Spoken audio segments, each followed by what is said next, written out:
Ben, you always talk about just playing your game as a team.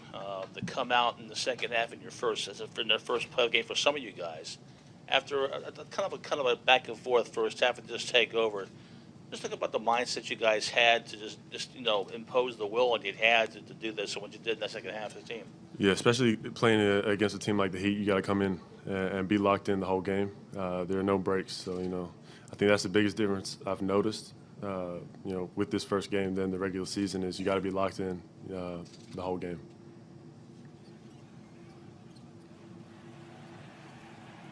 Ben, you always talk about wanting to improve everything. Brett always talks about wanting more for this team. So for game 2, what are you going to try to improve upon? Making sure we're locked in the whole game. I think the start of the game we had a few lapses where it was miscommunication with some defensive things, but I think we can get there, as long as we're communicating on the floor. Ben, what was this crowd like for you, and was there anything different for you about the playoff stage, as being your first playoff game? It was amazing. Them tailgating before the game, the atmosphere was insane, amazing. I think Philly has some of the best fans in the NBA, and just in terms of sports, I think football, you can definitely see it. We asked you about a couple of days back when you had the final game of the season, what it was going to be like for you come playoff time. You said you weren't sure because you had experienced it. Having experienced game 1, was it everything you thought it might be, or different, or? I think for somebody like me, I just need to come in, stay with my routine, and lock in. I think locking in is the biggest thing for me. What did the crowd give you tonight? Goosebumps. The crowd gave me goosebumps. It was, listen, it's one game, and it's 1-0 in the series. But I'll just say this, as a basketball player, you dream about those moments, where you're in the second half of a playoff game and your team's making a run and you're getting stops and you're hitting threes and the crowd is just, energizing you and pushing you, and it was awesome.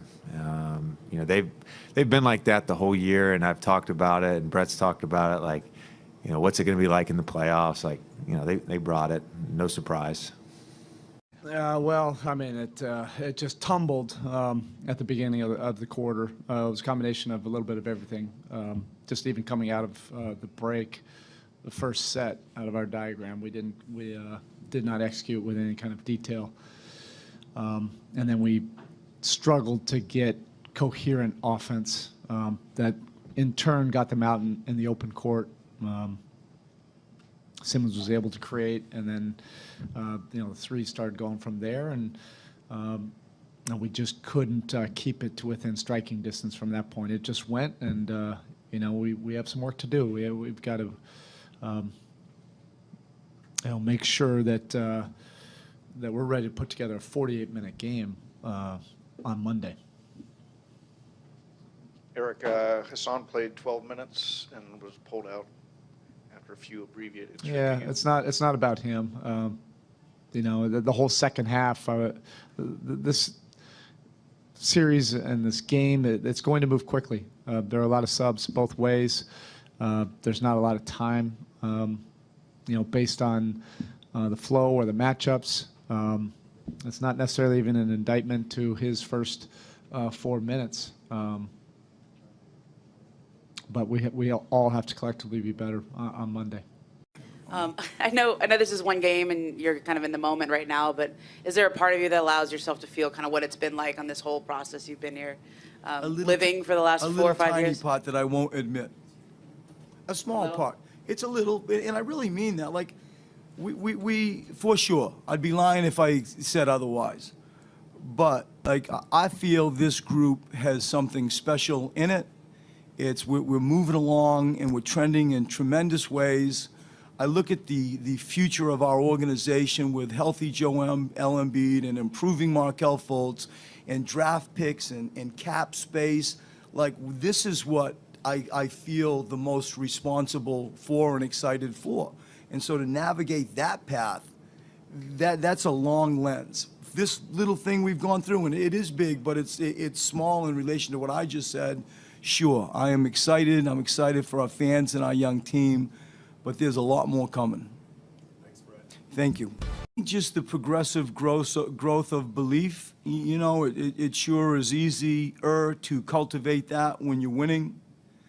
We're now, I think, 26-1 here at home. Since Christmas, we've won a lot of games in a row. And it just, you know, it just sort of adds up. And we've talked lots about how do you come out of halftime. You know, lots of times in a normal regular season, it's not uncommon for both teams to have the dust shaken off them to respond and start playing competitive basketball again. And we've sort of built that notion, really tried to talk about that disposition coming out of a halftime. And we have been doing that. Like, I think statistically, if you looked at our third periods, we've been pretty good this final third of the regular season, and tonight there was carryover. Brett, you talked about the crowd. You said it would be loud, and it was. How much energy did that bring the team, especially like in that third quarter? I mean, just incredible. In the start of the game, you know, you feel it, and then Joel goes out and rings the bell, and you feel it. And it is, there's only one other venue in the country to me, and this is my 17th year traveling around, that even competes with us. And Golden State gets really loud. You know, that really gets loud.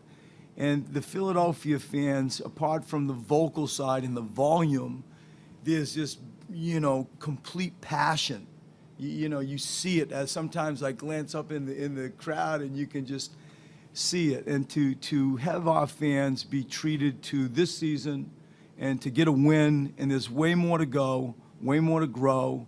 You know, we're not getting ahead of ourselves at all.